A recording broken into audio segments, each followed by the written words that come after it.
I'd like to start y'all off with a quote by Vin Diesel, and it goes, "It wasn't until I got to college and I got my first motorcycle that I truly understood the thrill of speed." I chose to start off with this quote because it really relates to me because I didn't get my first motorcycle until my first year of college, and the thrill of speed on a motorcycle is definitely different than in a car. For example, when you're in a car going 60 miles an hour down the road, you have 2,000 pounds of steel and metal to protect you if you're in an accident. But when you're on a bike, you have your helmet and whatever clothes you're wearing. That's the only thing separating you from the ground. And if you ever are involved in an accident, and Vin Diesel's absolutely right. The thrill of speed is way different.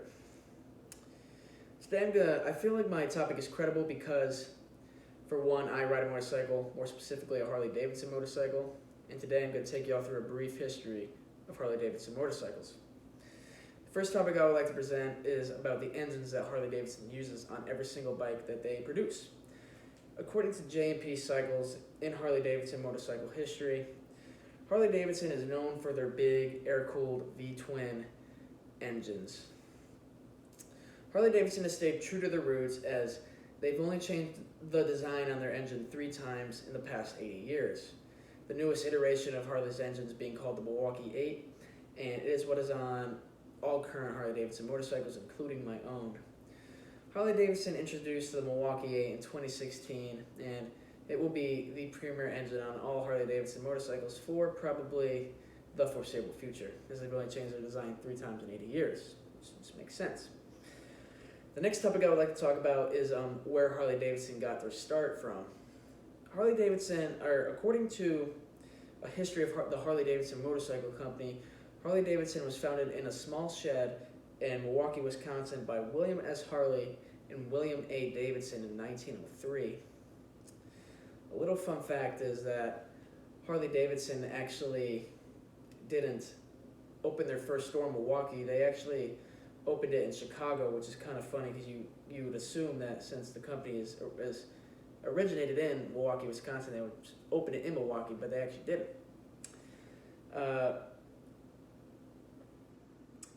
There, however, still is a museum and a factory in Milwaukee, and the museum today houses some of the most famous designs and bikes that Harley has ever created. I chose not to discuss it because it's a whole different, complete topic of Harley Davidson, but Harley Davidson also has a rich motorcycle racing history, and they also keep some of the most famous racing motorcycles they've ever produced there, and they also keep some famous people's motorcycles in there as well. And a good example is Elvis Presley, who they have his 1958 Harley Davidson in there that you can check out if you're ever in Milwaukee. The next topic I would like to talk about is who the most recognizable face in Harley Davidson is today, and has been for some time. That face is Willie G. Davidson. And according to the Harley Davidson Museum, on this day, Willie G. Davidson joined Harley on February 18th, 1963, with a background in industrial design. Willie G. is the grandson of co-founder William A. Davidson, and just because he's the grandson of the co-founder, he didn't start all the way at the top. He actually started somewhere in the middle as a designer on the bikes. However, he did work his way to the top, and I think sometime in the 80s he became the CEO of the company, and he recently just stepped down as CEO, I think in 2016, so that's why he's the most recognizable face in the company. Willie G. has been part of some of the most influential designs on some of the bikes Harley Davidson has used. 2 examples I found were the 1971 FX Superglide and the 1977 FXS Lowrider. After listening to my 3 points, I hope that y'all have come to understand a brief history of the vast history of Harley Davidson motorcycles. In summation, I have told y'all about the engines that Harley Davidson uses, how and where Harley Davidson got their start, and who the most recognizable face in Harley Davidson is and will be for the foreseeable future. Tonight I would like to leave y'all off with a quote by, nobody knows who it's by, Anonymous. It goes, "Sometimes you find yourself in the middle of nowhere. Sometimes sometimes you find yourself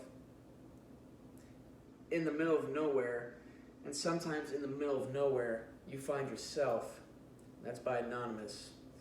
Thank you all for taking the time to watch and listen to my speech. I hope that you all have come to appreciate my topic and think it's as interesting to y'all as it is to me. Thank y'all.